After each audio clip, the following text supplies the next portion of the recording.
10, 9, 8, 7, 6, 5, 4, 3, 2, 1. موعد توقيت مباراة برشلونة ويوروبا الكتالوني استعدادا للموسم الجديد.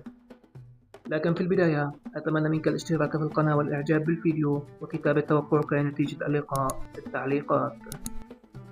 يستضيف نادي برشلونة الإسباني نادي يوروبا الكتالوني في لقاء دولي ودي يقام على استاد المدينة الرياضية جوان جامبر يوم الجمعة 24/7 في تمام الساعة 1 عصرا بتوقيت السعودية وقطر، 4 عصرا بتوقيت الإمارات، 1 ظهرا بتوقيت المغرب. يسعى نادي برشلونة في هذا اللقاء للوقوف على الحالة البدنية والفنية للاعبين قبل انطلاق الموسم الجديد ودوري أبطال أوروبا.